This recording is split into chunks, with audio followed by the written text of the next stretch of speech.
In this week's Parsha, the Torah retells the story about how Moshe Rabbeinu came down from Har Sinai, came down from Mount Sinai, saw the Jewish people sitting with the golden calf, and smashed the luchos, smashed the tablets.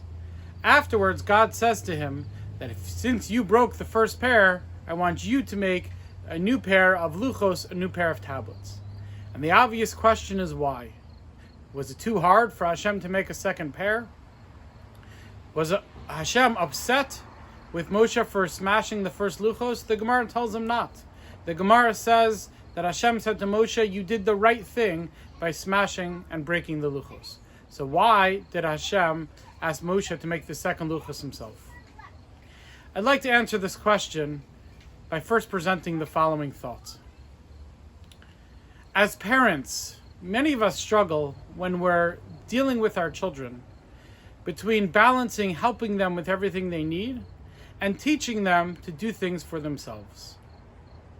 Meaning, obviously, we want to provide for our children, but at the same time, if we always provide everything for them and always give them everything they ask for, never make them take any responsibility for themselves, then they're never going to learn to do things on their own. They're never going to learn to be independent. And therefore, as parents, it is our responsibility to provide for our children, but provide in a way where we're slowly teaching them responsibility, we're slowly teaching them independence. And the more the children mature, the more we have to take a step back and allow them to gain that independence, allow them to do things on their own. It's the same way with our relationship with Hashem. Sometimes we think that when Hashem is providing for us and He's giving everything for us, then we have a very close relationship with Him.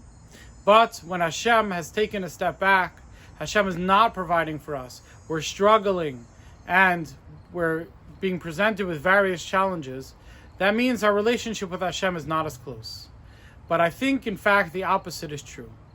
Maybe Hashem has seen that it's time for us to mature. Maybe Hashem has seen that it's time for us to become more independent, to do things more on our own.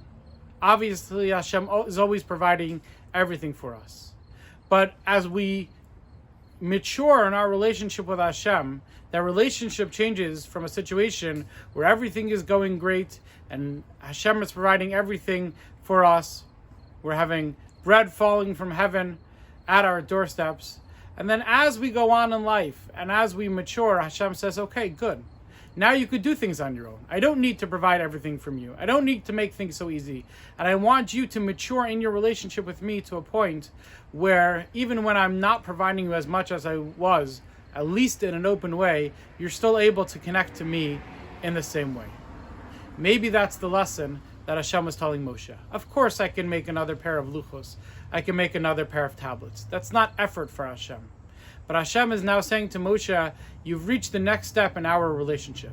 It's time for you to take more responsibility. It's time for you to become more independent. And therefore, I want you to have a more active role in creating the second luchos. All of us face challenges in our life. But maybe we can shift our attitude. Instead of when we're really struggling, turning to Hashem and saying, Hashem, why did you leave us? Maybe we can look at our lives and realize that Hashem has said to us, you can do it. I know you can do it. I don't need to help you anymore. Like a parent takes off the training wheels off the bike of a child and gives that child a big push and says, you're on your own now. I know you can do it. Sometimes Hashem in a small way does that to us as well. And therefore, when we have those challenges, we have to embrace those challenges. We have to realize that those challenges are opportunities for us to grow, opportunities for us to realize that we can do more, even more than we thought we could. So we obviously don't look for challenges, but when those challenges come, let's recognize the beautiful sign, the beautiful message that Hashem is telling us. He's telling us, you can do it. Let's always have that attitude of we can do it, and let's use every opportunity we have to grow more, to become more spiritual people, and to mature our relationship with Hashem. Have a great Shabbos.